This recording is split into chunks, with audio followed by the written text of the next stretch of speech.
Each function of the different muscles in our abdomen do. So first and foremost, when you look at the abs, yeah, I just lifted up my shirt. Hopefully, I'm lean enough to show you guys. We have all these, you have the six pack, you have your obliques. So there's a lot to the abs. When we look at it, you have the obliques. These are the external obliques. They run down towards the midline. From there, if you were to peel back that layer. So these are gonna come from, side crunches, side knee ups, anytime we're twisting. From there, we have our rectus abdominis, which is really what kind of creates our six pack. In between here, we have tendons that connected all that sheath, and then underneath that, we have our internal obliques. So our internal obliques are actually gonna run the opposite direction. So external obliques are running in towards our midline. That's our external obliques are running in towards the midline. Our internal obliques actually run the opposite way. Underneath that, we have the transverse abdomen. So the transverse muscles pretty much act as like a safety belt. They're gonna run across our midline, whereas our rectus abdominis runs up and down. Our transverse abdominis runs across horizontally. And basically, like I said, that function is to keep everything stable. So things like plank are gonna work that. So for bodybuilding, we tend to work a lot of rectus abdominal and then also external obliques. A lot of times we fail to really get into the transverse by doing planks and also some of those bigger side-to-side movements that we're gonna be doing today. I don't do these all the time. I really focus on these when I want to concentrate on core strength. So having abs is great, but it doesn't necessarily mean you have a strong core. It means you basically have low body fat. We can do all the crunches in the world, side crunches, planks, building up these muscles, but until we get rid of the body fat that covers these, you're not gonna see them. So a lot of people think spot reducing, which doesn't exist, can happen. Spot reducing is, if I do 1,000,000 crunches, I'm gonna have no body fat in this area. Unfortunately, that's not how things work. Spot reducing cannot happen.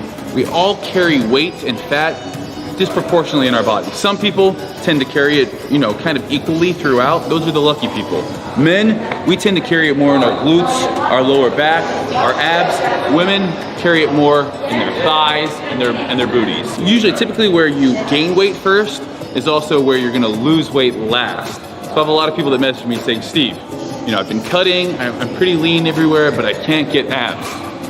Unfortunately, you guys probably just have a disproportionate amount of body fat that you carry on your abdomen. In order to get rid of that, you're just gonna have to get super lean. What I've noticed is when I've gotten real lean, it's actually easier for me to kind of stay toned in those areas. And what I mean by that is as we work and develop muscles, our body kind of remembers how to get into those things. By doing crunches, you're gonna build bigger ab muscles, but you're not gonna be reducing body fat at all. Just so we make that clear right off the bat.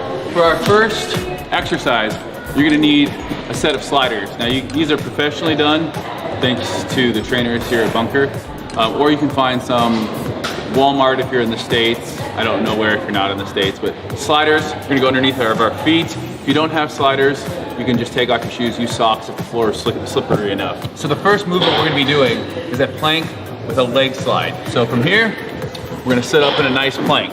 Toes on the sliders, on our elbows, keeping our core nice and tight like someone's punching you in the stomach, and then from there, just squeeze your glutes. I don't want you too far down, I don't want you too far up.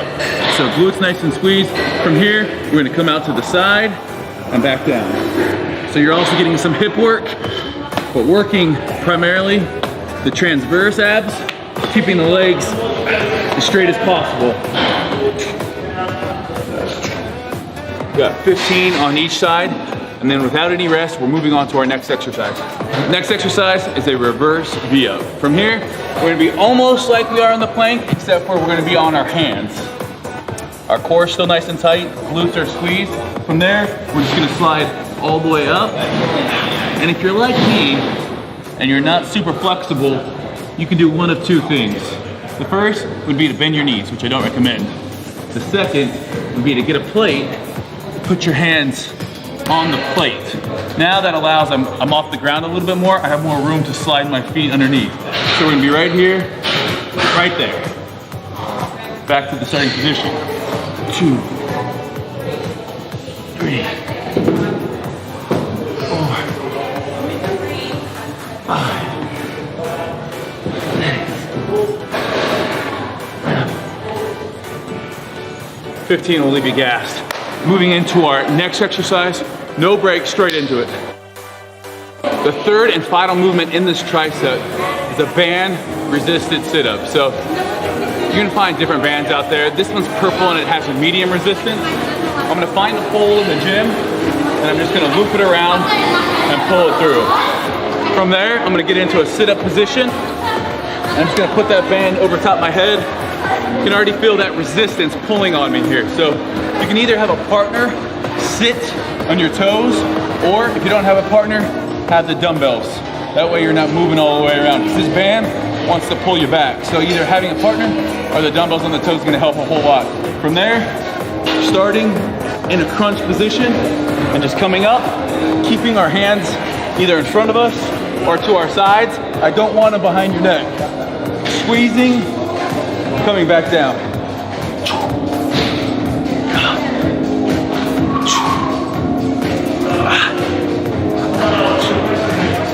Doing these. When we do a normal sit-up, we're fighting gravity. When we do a banded sit-up, we're fighting the band pulling on us towards the post. So as we come up, it actually gets harder. And as we go down, it gets easier. But I never, if you notice, I never come to a lying flat, relaxed position. I always have some tension on the abs. After 15 reps there, we're taking a minute rest, and then we're jumping back into our tricep. We have 3 rounds of each of these. So 3 exercises, 3 rounds. Our next tricep, again, working abs more than just for show. Abs gotta be for dough too, because when we talk about core, your core comes into everything in life. Everything, even your relationships. In the bedroom, you know what I'm saying? You know? Yeah, no. We'll talk more about that later. That's a different video. All right, so we got ball slams. Biggest thing on ball slams, we're starting up here, and we're not just dropping it. I see a lot of people when they're doing ball slams, just starting up here and doing that. No, that's not what we're doing. We're trying to generate so much force, posterior chain, pulling down, almost like a skier, pulling down. So here, boom, picking it back up. We got 15. It's gonna look something like this.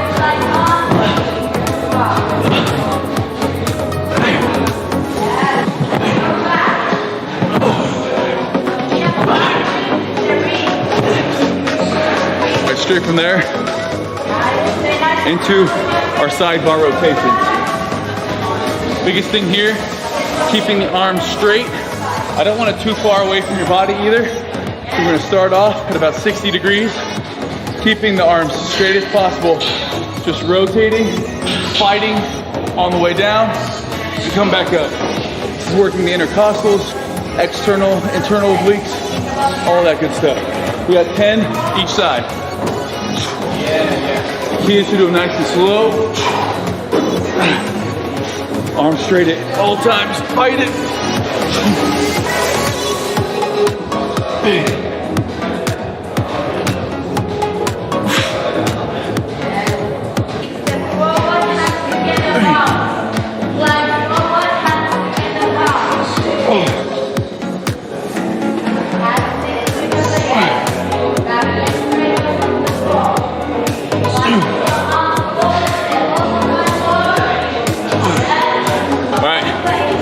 Final movement is the bar rollout. So we're completing this without stopping, and then we have 60 seconds rest after this. We're gonna set up, glutes, squeeze nice and tight. And as we go down, we're just gonna keep the same angle all the way, and then back up. Now, if you can't go all the way down, stop to where you feel like you're not gonna be able to go any further, and then just roll out. So if you just stay right here the entire time, that is fine. But I want you to make sure we don't crack the back. I don't want you doing this. Bending and putting those glutes up in the air to pull the weight back. Glutes should stay tight throughout the movement. Arms straight, using the abs the entire time.